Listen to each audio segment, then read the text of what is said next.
അതിനായിട്ട് ഞാൻ വുഡിൻ്റെ കുറച്ച് സ്പൂണുകളും തവികളൊക്കെയാണ് എടുത്ത് വെച്ചിരിക്കുന്നത്. അപ്പോൾ നമ്മളിത് എപ്പോഴും ഉപയോഗിക്കണമെന്നില്ല. അപ്പം നമ്മളിപ്പോൾ ഇത് ആദ്യം ചൂടുവെള്ളം ഒഴിച്ച് സോപ്പിട്ട് തേച്ച് കഴുകി വെയിലത്ത് ഉണക്കിയതിന് ശേഷം നമുക്ക് ഇതേപോലെ എണ്ണ തടവി, സാധാ വെളിച്ചെണ്ണ തടവി എല്ലാം വെച്ചാൽ നല്ല ക്ലീനായി നല്ല തിളക്കത്തിലിരിക്കുകയും ചെയ്യും. അത് പൂപ്പൽ പിടിക്കുകയോ അങ്ങനെ ഒന്നും ചെയ്യാറില്ല.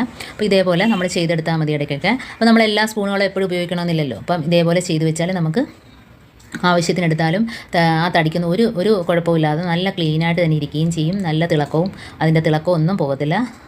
നല്ല ഒരു ടിപ്പാണിത്. അപ്പോൾ ഇങ്ങനെ എല്ലാവരും ഒന്ന് ചെയ്ത് നോക്കുക. അപ്പോൾ നമ്മൾ അതിനകത്ത് പൂപ്പലോ പായലോ ഒന്നും പിടിക്കാതെ തന്നെ അത് ഇരുന്നോളും. അപ്പോൾ നമ്മൾ ആവശ്യത്തിന് ഓരോന്ന് എടുത്താൽ മതി. അപ്പോൾ അല്ലാതെ നമ്മൾ ഉപയോഗിച്ചിട്ട് ഇതേപോലെ വെക്കുകയും ചെയ്യുക. അപ്പോൾ തടിക്കുന്ന ഒരു കംപ്ലൈൻറ്റും വരത്തില്ല. അപ്പോൾ ഇതേപോലെ എണ്ണ തടവി എല്ലാം കൊണ്ട് നല്ല ക്ലീൻ ആയിട്ടിരിക്കുന്നുണ്ടോ. അപ്പോൾ ഇതേപോലെ നമുക്ക് ആവശ്യമില്ലാത്ത ടിന്നുകളുണ്ടല്ലോ, ഈ ഐസ്ക്രീം പാട്ടയുടെയൊക്കെ. അപ്പോൾ അതിനകത്ത് നമ്മളിട്ട് വെച്ചാൽ നമുക്ക് ആ സ്പൂണുകൾ പെട്ടെന്ന് ഉപയോഗിക്കാനും പറ്റും. അപ്പോൾ അതേ സ്ഥാനത്ത് വെക്കുകയും ചെയ്യാം. അപ്പോൾ ഇതേപോലെ ടിന്നിനകത്താക്കി വെക്കുക.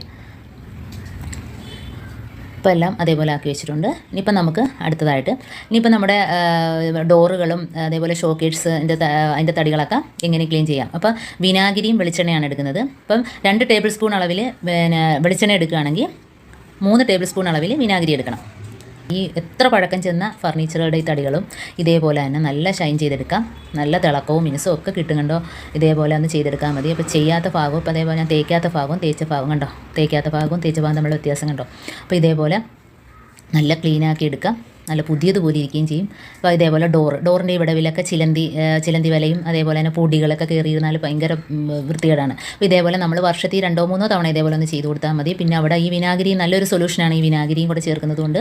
അപ്പം ഇതേപോലെ തന്നെ നമുക്ക് ഡൈനിങ് ടേബിളിൻ്റെതും അതേപോലെ കുഷ്യൻ സെറ്റിൻ്റെതും ഒക്കെ തടികളും ഇതേപോലെ നമുക്ക് ഷൈൻ ചെയ്തെടുക്കാം. അപ്പോൾ അതാണ് ജനലിൻ്റെ ആ വിടവിലൊക്കെ കണ്ടോ ചിലന്തിയൊക്കെ വല പിടിച്ചിരിക്കുന്നുണ്ടോ. അപ്പോൾ ഇതേപോലെ നമ്മൾ ഇടയ്ക്കൊന്ന് ചെയ്ത് കൊടുത്താൽ മതി. നല്ല പുതിയതുപോലെ നല്ല തിളക്കത്തിൽ തന്നെ കിട്ടുകയും ചെയ്യും കണ്ടോ. തേക്കുന്ന ഭാഗമൊക്കെ തേക്കാത്ത ഭാഗം നമ്മൾ വ്യത്യാസം കണ്ടോ.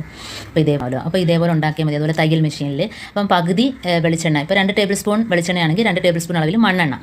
അപ്പോൾ ഇത് നല്ലൊരു സൊല്യൂഷനാണ്. അപ്പോൾ തയ്യൽ മെഷീനിനകത്തൊക്കെ ഒഴിച്ചു കൊടുക്കുന്നതിനും അതേപോലെ നമ്മുടെ കതകിൻ്റെയും ജനലിൻ്റെയൊക്കെ ഇതേപോലെ വിജാഗിരിയിലൊക്കെ ഒഴിച്ചു കൊടുത്താൽ കഥ അടയുന്നതിനും ഒന്നും ഒരു പ്രയാസവും കാണത്തില്ല. അത് മാത്രമല്ല ഇത് നമ്മൾ ചെയ്ത് കൊടുത്താൽ നമുക്ക് ഇടയ്ക്കിടയ്ക്ക് ഇത് ചെയ്യേണ്ട കാര്യമില്ല. വർഷത്തിൽ ഒരിക്കൽ ചെയ്ത് കൊടുത്താൽ മതി.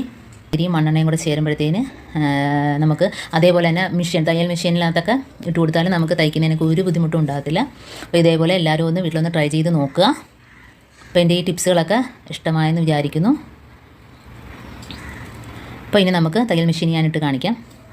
അപ്പോൾ ഇതേപോലെ എല്ലാ ഭാഗത്തും നമ്മൾ തയ്ക്കുന്നതിന് അരമണിക്കൂർ മുമ്പ് നമ്മൾ എല്ലാ ഭാഗത്തും ഇതേപോലെ ഒന്ന് ഇട്ട് കൊടുത്തിട്ട് കുറച്ച് കഴിയുമ്പോൾ തയ്ച്ച് നോക്കിയാൽ നല്ല, അപ്പോൾ എണ്ണ ഇട്ട് കൊടുത്തതിന് ശേഷം അരമണിക്കൂറിന് ശേഷം തയ്ച്ച് നോക്കിയാൽ നല്ല എളുപ്പത്തിൽ നമുക്ക് തയ്ച്ചെടുക്കാൻ പറ്റും. കാരണം വർഷങ്ങൾ കൊണ്ട് ഞാൻ ഈ എണ്ണയാണ് ഉപയോഗിക്കുന്നത്, കടയിൽ നിന്ന് മേടിക്കാറില്ല.